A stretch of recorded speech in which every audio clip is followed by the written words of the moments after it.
ආයිබෝවන් සුබ දවසක් වේවා සියලු දෙනාටම ආශ්වාසම නිවුස් YouTube නාලිකාවට ඔබ සියලු දෙනාම සාදරයෙන් පිළිගන්නවා. ආශ්වාසම සංක්‍රාන්තික කාණ්ඩයේ ගෙවීම සම්බන්ධයෙන් නවතම නිවේදනයක් මෙහෙමෝතේ සුබසාධක ප්‍රතිලාභ මණ්ඩලය විසින් නිකුත් කරලා තියෙනවා. ඉතින් මේ නිවේදනයේ සම්බන්ධයෙන් තමයි මම අද ඔබව දැනුවත් කරන්න යන්නේ. ඉතින් ඊට කලින් ආශ්වාසම සම්බන්ධයෙන් වන අලුත්ම තොරතුරු හරියටම දැනගන්න ඔබ තාමත් ආශ්වාසම නිවුස් YouTube නාලිකාව subscribe කරලා නැත්නම් අදම subscribe කරන්න. ඒ වගේම තමයි අලුත් වීඩියෝවක් දාපු සැනින් බලන්න පහලින් තියෙන bell icon එක click කරලා notification එක on කරලා තියාගන්න. ආශ්වාසම පළවන අධීරය යටතේ ප්‍රතිලාභීන් කාණ්ඩ 4කට අදාළව ප්‍රතිලාභ ගෙවීම 2025 අප්‍රේල් මාස 30 දක්වා සිදු කෙරුණා. ඉතින් අප්‍රේල් 30න් පස්සේ සංක්‍රාන්තික කාණ්ඩයට අදාළව ප්‍රතිලාභ ගෙවීම නතර කරලා තියෙනවා. ඒ ආකාරයට අප්‍රේල් 30 වෙනිදායින් පස්සේ ප්‍රතිලාභ ගෙවීම නතර කරපු සංක්‍රාන්තික කාණ්ඩයට අදාළව තමයි මේ නවතම නිවේදනය සුබසාධක ප්‍රතිලාභ මණ්ඩලය විසින් නිකුත් කරලා තියෙන්නේ. අපි දැන් බලමු මේ නිවේදනයේ මොනවාද තියෙන්නේ කියලා. ආශ්වාසම සංක්‍රාන්තික කාණ්ඩයේ ගෙවීම සම්බන්ධ නවතම තොරතුරු.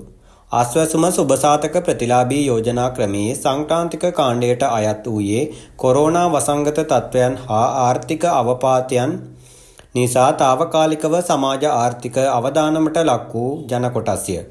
ආශ්වාසම සුබසාධක ප්‍රතිලාභී යෝජනා ක්‍රමය මුල් අවස්ථාවේදී පාර්ලිමේන්තුවේ සම්මත වූ පරිදි සංක්‍රාන්තික කාණ්ඩය සඳහා ගෙවීම් කිරීම සඳහා අනුමත කරන ලද්දේ 2023 ජූලි මාස සිට දෙසැම්බර් මාස දක්වා පමණි. ඉන්පසු රජය විසින් ගත් තීරණයක් පරිදි මෙම කාණ්ඩය සඳහා අදාළ ගෙවීම 2024 දෙසැම්බර් මාස දක්වා දීර්ඝ කරන ලදී. නැවතත් රජය විසින් තීරණය කරන ලද්දේ මෙම කාණ්ඩයට අදාළ දීමනාව 2025 මාර්තු මාස දක්වා ගෙවීමටයි. නැවත වරක් රජය විසින් 2025 අප්‍රේල් මාස දක්වා මෙම කාණ්ඩයට අදාළ දීමනාව ගෙවීමට තීරණය කරන ලදී. එමෙන්ම මුල් අවස්ථාවේදී මෙම කාණ්ඩයට අයත් ප්‍රතිලාභීන්ට රුපියල් 2500ක දීමනාවක් සිදු කළ අතර පසුව එය රුපියල් 5000 දක්වා වැඩි කරන ලදී. එසේම මෙම කාණ්ඩයේ ප්‍රතිලාභීන්ට අදාළ දීමනා ගෙවීම කරන ලද්දේ කොරෝනා ආදී වසංගත තත්ත්වයන් නිසා අගතියටපත් ජනතාවට తాවකාලික සහන සැලසීමක් වශයෙන්.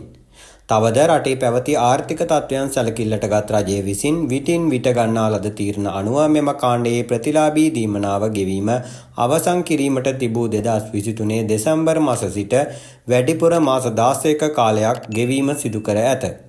ඒ අනුව සංක්‍රාන්තික කාණ්ඩයේ ප්‍රතිලාභ දීමනා ගෙවීම 2025 අප්‍රේල් මාස 30 සිට අවසන් කර ඇත. කෙසේ වෙතත් සංක්‍රාන්තික කාණ්ඩයට අයත් වැඩිහිටියන්ගේ වැඩිහිටි දීමනාව අඛණ්ඩව ගෙවීම සිදු කරනු ලැබේ. එමෙන්ම අවදානමට ලක් වූ කාණ්ඩයේ දුප්පත් සහ අන්තදිළුණු කාණ්ඩයන්හි ආශ්වාසම ප්‍රතිලාභී දීමනා අඛණ්ඩව ගෙවීම සිදු කරනු ලැබේ. ඉතින් මෙන්න මේ වගේ ආශ්වාසම සම්බන්ධ අලුත්ම තොරතුරු හරියටම දැනගන්න ආශ්වාසම නිවුස් YouTube නාලිකාව අදම subscribe කරන්න. අලුත් තොරතුරක් දාපු සැනින් බලන්න bell icon එක click කරලා notification එක on කරලා තියාගන්න.